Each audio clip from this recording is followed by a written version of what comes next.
Bien, tout autre sujet à présent, il va être question de sauver la Méditerranée avec des poissons qui sont très en danger.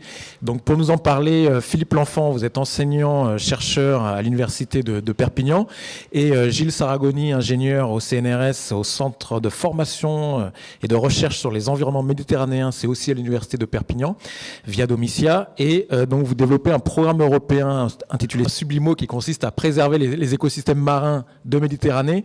Et donc il est question notamment de préserver ces larves menacées sur nos côtes avec trop de béton, trop de pollution. Alors comment est-ce qu'on fait? Est-ce qu'on va préserver ces larves dans la mer et on les met à l'extérieur, en aquarium, pour les remettre en mer? C'est aussi simple que ça ou... Alors c'est presque aussi simple que ça.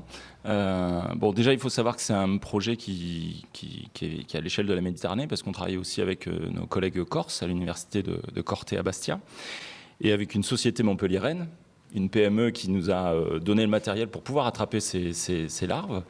Et en fait, on va les attraper. Elles font passer un petit séjour en aquarium pendant 2 mois. Et ensuite, on va pouvoir les remettre dans le milieu. Alors pourquoi on s'intéresse à ces larves? Parce que c'est au niveau du cycle de vie des poissons, c'est un stade qui est très, très critique. Il y a une mortalité qui est quasiment de 90-95%. Donc c'est très élevé. Et l'idée, en termes de restauration écologique, c'est de pouvoir aider l'écosystème, le soutenir à ce moment-là. Et donc là, ensuite, ils sont remis dans le milieu marin. Donc Gilles Saragoni va pouvoir vous expliquer un petit peu comment ça se passe au niveau du relâché. D'accord, et peut-être savoir aussi quelles sont les espèces en question, les plus menacées, celles que vous essayez de préserver. Alors, on essaye pour l'instant, on ne privilégie pas forcément une espèce. On essaye de capturer toutes les espèces qui viennent, sans distinction.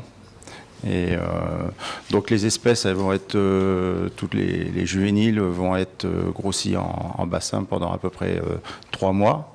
Et au bout de ces 3 mois, nous, on va aller les remettre dans leur milieu naturel.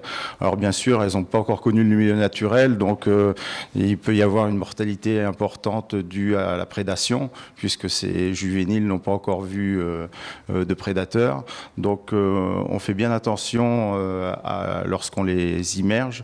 On les immerge sur des habitats d'émancipation qu'on va pouvoir voir dans le film.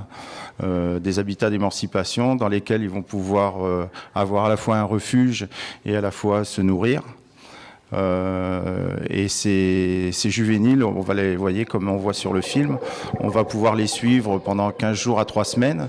On les aura marqués avec un tag au niveau de la nageoire caudale, avec un code couleur suivant l'endroit où ils ont été rejetés.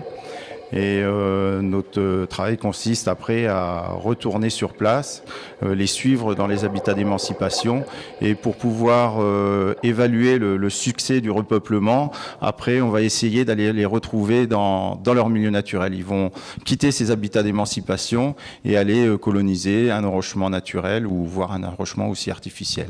D'accord, et là vous commencez un petit peu à avoir du recul en termes d'échecs ou de réussite? Alors, le recul, on ne l'a pas encore tout à fait. Là, la première phase de repeuplement, elle a eu lieu au mois d'août. Donc, on est au tout début.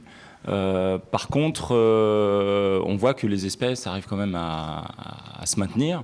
Donc ça, c'est plutôt positif. Maintenant, le gros challenge, ça va être d'estimer le gain écologique pour l'écosystème et quel apport l'homme va pouvoir avoir sur cet écosystème et pouvoir le restaurer. D'accord. Et les images qu'on voyait, elles sont tournées au large de... Alors ça, c'est au large du Barcarès. Et donc, on a les mêmes manips qui sont faites au large de Bastia. Et donc là, nous, on doit y retourner. Dès que la météo sera favorable, on va pouvoir renfiler nos combinaisons de plongée et puis retourner dans l'eau. Parfait. Merci beaucoup. Merci à vous et bonne réussite dans votre longue quête de sauvegarde de la Méditerranée. Merci à vous. Merci.